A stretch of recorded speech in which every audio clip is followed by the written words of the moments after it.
حبايبي الحلوين، ازيكم عاملين ايه؟ يا رب تكونوا بخير.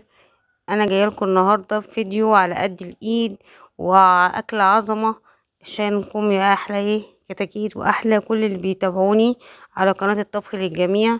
وتعالوا شوفوا وصفتنا النهارده بكل بساطه وبكل سهوله وعلى قد الايد. انا النهارده هشتغل بربع كيلو صدق بس وهكفي عيله او اعمل سندوتشات كتير منه. عندنا البصل بتاعنا، فلفل الوان، توم، طماطم، عندنا اللية بتاعتنا، عندنا ربع الصدوق، والبهارات بتاعتنا يا جماعة ملح وفلفل، ملح وكمون وكزبرة بس.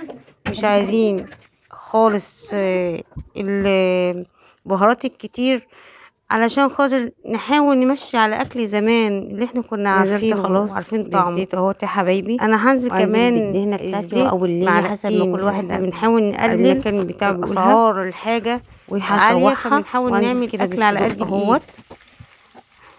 بصوا عندنا انا جايبه اللي هي ديت ولا الدهنه دي بتاعت الحلويات، عشان وبعد كده كده انزل فيها بكوبايه الميه لحمه علشان حمراء الصدوق بتاعي ينفش ويبقى يرد الصدق ده بقالي عشان يديني وزن. شايفين الصوص بتاعها عامل ازاي؟ نزلت بالثوم والبصل الاول اديله تشويحه، وبعد كده بنزل بالطماطم والفلفل، واجيب الملح والكمون والكزبره الناشفه. خلاص كده الاكله. هنجيب الجريل بتاعي، شفت الصوص اللي انا كنت واخداه ده ده التاتش بتاعنا النهارده.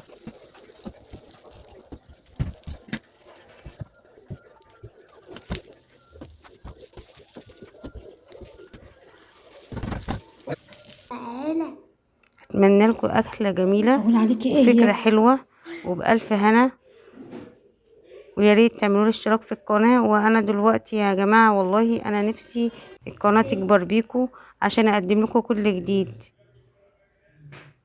وبألف هنا على قلوبكم. وانتظروني في فيديو جديد. باي باي.